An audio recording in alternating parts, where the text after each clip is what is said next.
Baik, assalamualaikum warahmatullahi wabarakatuh.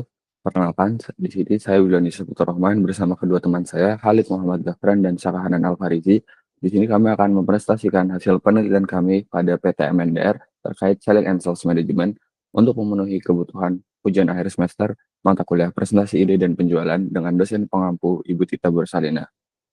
Di sini kami akan menjelaskan beberapa poin dari mulai latar belakang, lalu profil PTMNDR, identifikasi masalah, metodologi penelitian, analisis dan diskusi, ringkasan temuan utama, rekomendasi, dan juga appendix.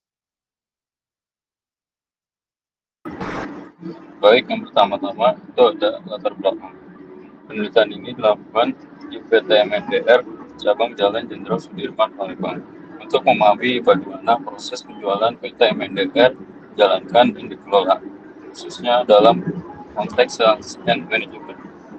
Sebagai salah satu bank terbesar Indonesia, fakultas teknik penjualan, budaya, sales, serta berkualitas interaksi dengan nasabah menjadi faktor penting bagi keberhasilan bisnis. Jadi dengan menggunakan acuan ke tim sales manager playbook, penelitian ini bertujuan menganalisis praktik penjualan, motivasi tim sales, kualitas coaching, serta teknik yang digunakan dalam membangun hubungan dan mencapai target penjualan. Oke, boleh. Jadi PT MNDR itu adalah salah satu bank terbesar di Indonesia yang merupakan badan usaha milik negara atau singkatan dari BUMN dan menyediakan berbagai layanan keuangan.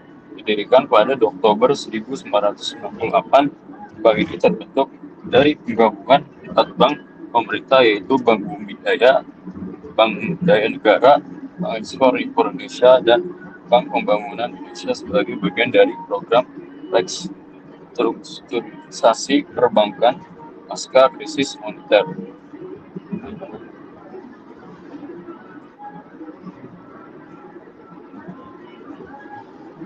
Oke, baiklah. Selanjutnya saya akan menjelaskan mengenai identifikasi permasalahannya. Jadi itu yang pertama ada pengelolaan pipeline yang tidak konsisten. Jadi data prospek itu tidak terstruktur, follow up-nya tidak terjadwal, serta akurasi prediksi yang rendah sehingga banyak peluang penjualan yang tidak dimaksimalkan. Selanjutnya itu ada pendalaman kebutuhan nasabah yang lemah. Jadi tim sales ini cenderung menawarkan produk secara umum tanpa menggali kebutuhan spesifik nasabah, menyebabkan tingkat penolakan tinggi dan solusi kurang tepat sasaran. Dan selanjutnya itu ada penanganan keberatan nasabah yang belum efektif. Sales kesulitan menjelaskan nilai produk ketika nasabah membandingkan dengan bank atau fintech lain, sehingga berdampak pada rendahnya angka closing. Dan yang terakhir, itu ada coaching dan koordinasi tim yang belum terstruktur. Briefing dan coaching tidak berbasis sistem, tidak memiliki ritme yang jelas, dan kurang disesuaikan dengan kebutuhan masing-masing RM, sehingga performa tim tidak stabil. Boleh di next. Selanjutnya itu ada metodologi penelitian kami.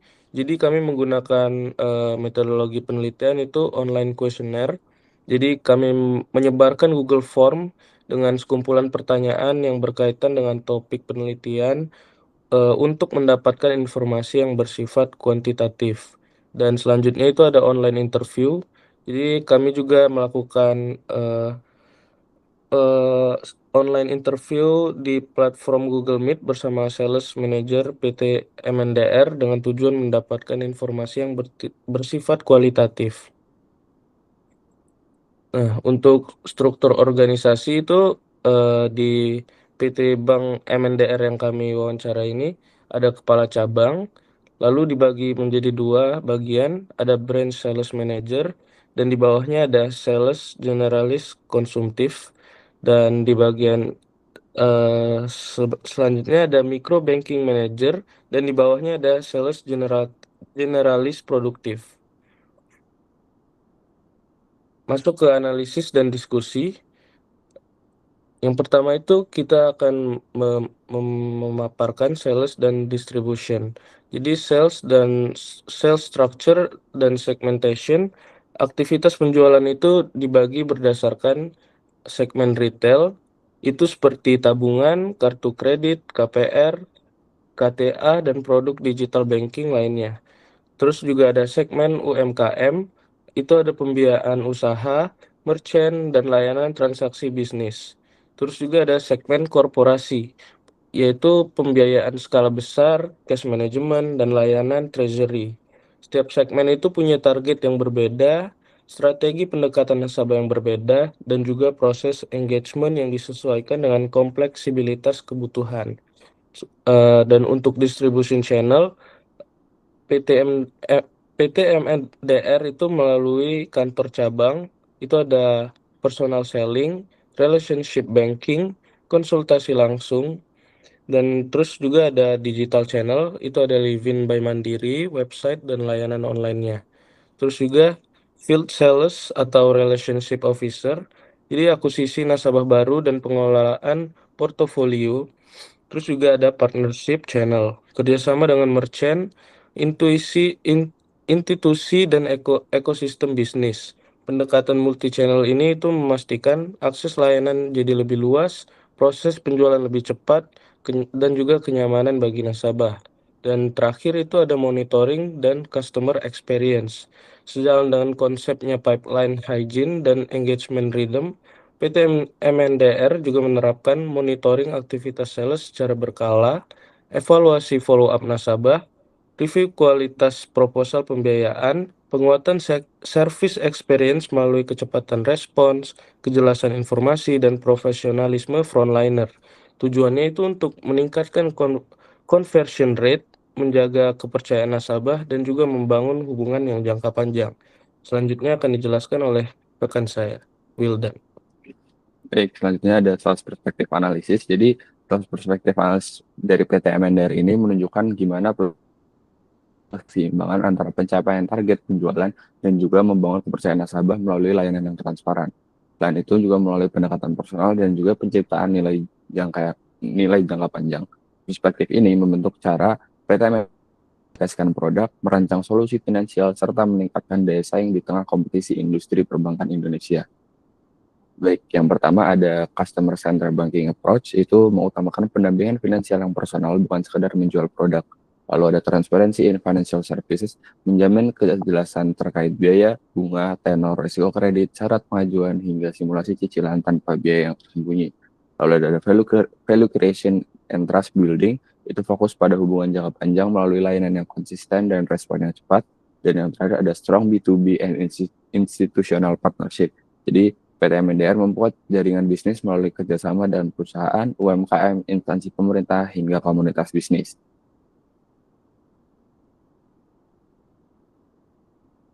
Selanjutnya dijelaskan oleh teman saya Khalid. Oke, selanjutnya itu ada Sales Environment Analysis. Jadi lingkungan kerja di PT MNDR ini terbentuk dari kombinasi antara tekanan target, dukungan sistem perusahaan, kekuatan kolaborasi tim, serta motivasi individu sales. Berdasarkan hasil wawancara dan kuesioner kami, secara umum, lingkungan sales dinilai positif dan mendukung. Namun masih terdapat beberapa tantangan struktural yang memengaruhi performa penjualan. Contohnya itu ada karakter lingkungan kerja sales PT MDR. Jadi lingkungan kerja sales di PT MDR ini eh, terdiri dari sales pengalaman awal dan sales senior. Kondisi ini itu menciptakan dinamika kerja yang menuntut proses adaptasi cepat bagi sales baru, serta tuntutan performa tinggi bagi sales yang berpengalaman. Situasi ini menunjukkan pentingnya sistem coaching dan mentoring agar terjadi keseimbangan antara pengalaman, kesiapan mental, dan target kerja. Yang kedua itu ada tekanan target dan dukungan sumber daya. Jadi target penjualan dipersepsikan sebagai tantangan yang cukup besar dan menuntut konsistensi performa. Dalam kondisi tertentu, dukungan sumber daya juga masih dirasa belum selalu ideal untuk menunjang proses penjualan. Hal ini menegaskan bahwa pentingnya penerapan disiplin pengelolaan pipeline, prioritas peluang, dan strategi kerja yang lebih terarah. Yang ketiga itu ada motivasi, kolaborasi, dan dukungan lingkungan. Di tengah tekanan kerja, lingkungan sales PT MNDR menunjukkan kekuatan pada aspek motivasi dan kolaborasi tim. Sales terdorong untuk saling membantu, berbagi strategi, serta menjaga semangat kerja bersama. Pemahaman terhadap peran masing-masing juga tergolong baik, sehingga mendukung terciptanya kerja tim yang solid dan produktif. Dan yang terakhir, itu ada implementasi lingkungan terhadap kinerja sales. Lingkungan kerja yang suportif menjadi modal kuat bagi peningkatan kinerja sales, namun tetap perlu diimbangi dengan sistem coaching yang konsisten dan berbasis kebutuhan individu. Dengan pendekatan yang tepat, tekanan target dapat diubah menjadi dorongan positif untuk meningkatkan kualitas proses penjualan dan pencapaian kinerja yang berkelanjutan. Selanjutnya, selanjutnya itu ada sales technique analysis. Jadi yang pertama itu ada konsultatif and need based selling. Teknik utama yang diterapkan sales PT MNDR adalah konsultatif selling, yaitu pendekatan yang menempatkan kebutuhan nasabah sebagai dasar dari proses penjualan. Sales menggali tujuan finansial, tingkat urgensi, dan profil risiko nasabah sebelum memberi rekomendasi produk. Selanjutnya itu structure engagement and relationship building. Jadi sales mandiri itu menggunakan ritme engagement yang terstruktur melalui follow up rutin, percakapan mendalam, dan pencatatan CRM yang konsisten. Teknik ini efektif karena lingkungan kerja mandiri memiliki tingkat kolaborasi tinggi dan motivasi yang tinggi, membuat interaksi dengan nasabah lebih hangat dan terarah. Dan yang terakhir itu transparency driven and trust based selling. Pendekatan transparansi menjadi fondasi kuat bagi sales mandiri dalam menjelaskan biaya, bunga, tenor, dan risiko produk secara terbuka. Kejelasan informasi ini membantu nasabah merasa aman saat mengambil keputusan finansial dan meningkatkan kepercayaan terhadap sales. Selanjutnya akan dijelaskan oleh rekan saya Wildan. Selanjutnya ada sales management analysis. Yang pertama ada perencanaan target dan arah kerja. Jadi manajemen sales di PT MNDR berperan dalam menetapkan target, mengarahkan fokus kerja, serta memastikan setiap tenaga sales memahami prioritas yang harus dicapai. Target ya acuan utama dalam pengelolaan aktivitas harian, mingguan, hingga bulanan, sehingga setiap proses kerja tetap terarah dan terukur. Lalu yang kedua ada monitoring dan evaluasi kinerja. Jadi manajemen sales melakukan pemantauan kinerja secara berkala melalui review aktivitas, pencapaian target, serta kualitas pipeline. Proses evaluasi ini membantu manajemen untuk mengidentifikasi hambatan di lapangan, sekaligus memberikan umpan balik yang dibutuhkan agar sales dapat segera melakukan perbaikan strategi. Lalu ada yang ketiga yaitu peran coaching dalam manajemen sales. Dalam pengelolaan sales, coaching itu jadi bagian penting untuk meningkatkan kompetensi dan juga mental kerja tenaga penjual. Pendekatan coaching ini dilakukan secara bertahap sesuai dengan level kemampuan masing-masing sales, mulai dari penguatan dasar proses, peningkatan komunikasi dengan nasabah, hingga penguatan strategi penawaran yang lebih kompleks. Hal yang terakhir ada implikasi terhadap konsistensi kinerja dengan manajemen sales yang terstruktur, monitoring yang rutin, serta dukungan coaching yang berkelanjutan. Kinerja sales dapat dijaga tetap stabil di tengah tekanan target. Selain sistem manajemen ini membantu memastikan bahwa pencapaian tidak hanya bersifat sementara, tapi juga dapat dipertahankan secara konsisten dalam jangka panjang. Selanjutnya ada sales control. Yang pertama ada consistency check across all channels. Jadi kontrol itu dilakukan untuk memastikan seluruh saluran dari mulai trailer, marketing, brosur, aplikasi LinkedIn, website, dan juga materi promosi menyampaikan informasi yang seragam dan akurat, sehingga tidak terjadi misinformasi atau kebingungan pada nasabah. Yang kedua ada evaluation of sales activities and promo effectiveness. Jadi evaluasi ini tuh dilakukan untuk menilai apakah aktivitas pemasaran, penawaran produk, atau program promosi memberikan dampak nyata terhadap peningkatan akuisisi nasabah dan penyaluran kredit. Lalu yang ketiga ada information accuracy and product update control. Itu informasi terkait suku bunga, biaya admin, limit kredit, maupun fitur produk digital seperti Livin by MNDR dan Kopra harus selalu diperbarui agar sales tidak memberikan data yang salah atau kadaluarsa kepada nasabah. Lalu yang terakhir ada customer feedback analysis. Jadi setiap keluhan, keberatan, atau pertanyaan dari nasabah itu dicatat untuk mengidentifikasi kekurangan-kekurangan yang ada pada produk atau celah komunikasi, sehingga tim dapat memperbaiki cara penjelasan penawaran maupun mekanisme pelayanan. Selanjutnya kami dijelaskan oleh rekan saya Khalid. Oke, selanjutnya itu ada sales motivation and teamwork.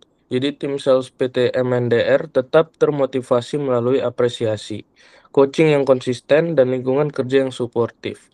Hasil penelitian menunjukkan bahwa tingkat kepercayaan antar anggota tim sangat kuat, ditopang oleh komunikasi terbuka dan ritme meeting yang terstruktur.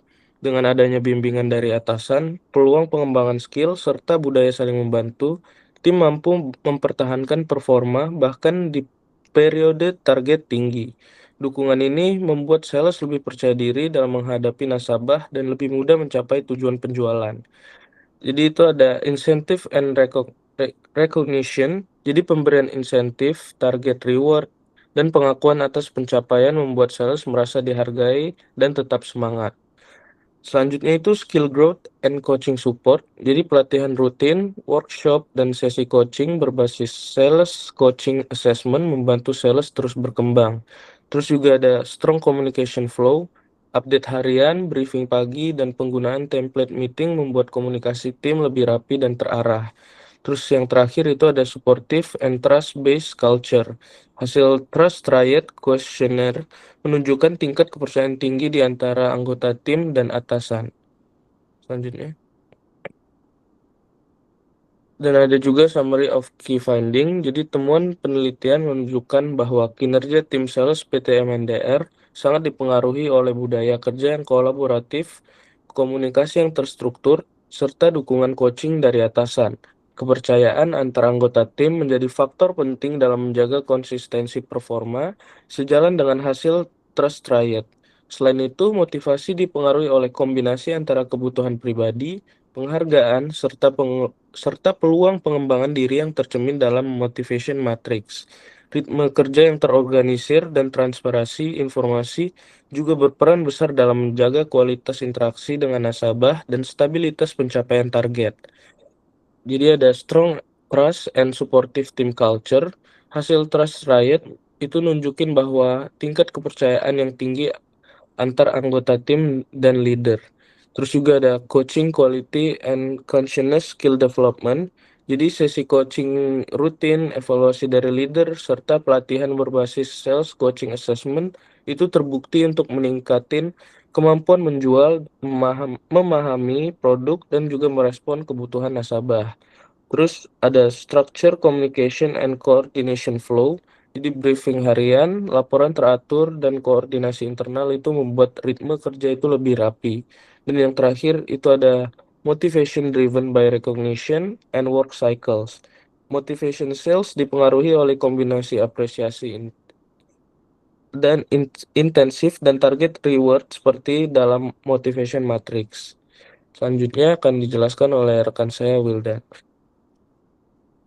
Baik, selanjutnya yang terakhir yaitu ada recommendation and solution. Jadi di sini kami memberikan rekomendasi solusi untuk PT MNDR. Yang pertama ada perbaikan pipeline dan CRM engagement. Jadi PT MNDR ini perlu memastikan bahwa setiap sales mengupdate pipeline dan CRM secara konsisten agar tidak ada prospek yang terlewat atau tidak terfollow up. Lalu yang kedua ada coaching rutin bulanan dan disesuaikan dengan kebutuhan. Pelatihan konsultatif selling and objection handling. Jadi PT MNDR ini perlu memperkuat skill konsultatif selling agar sales mampu menggali kebutuhan nasabah secara lebih mendalam. Lalu rekomendasi yang terakhir dari kami yaitu meeting rhythm dan komunikasi internal yang kuat. Jadi ritme meeting yang teratur seperti daily briefing dan weekly huddle membantu menjaga alignment seluruh tim sales. Baik, di sini kami sertakan juga appendix yaitu beberapa lampiran dokumen terkait penelitian kami. Di sini ada kuesioner dari GIPOM, lalu ada dokumen pengantar surat dari PT Bank Mandiri, lalu seterusnya beberapa worksheet yang digunakan dalam penelitian kami. Mungkin sekian yang bisa kami sampaikan. Kurang lebihnya mohon maaf. Terima kasih. Wassalamualaikum warahmatullahi wabarakatuh.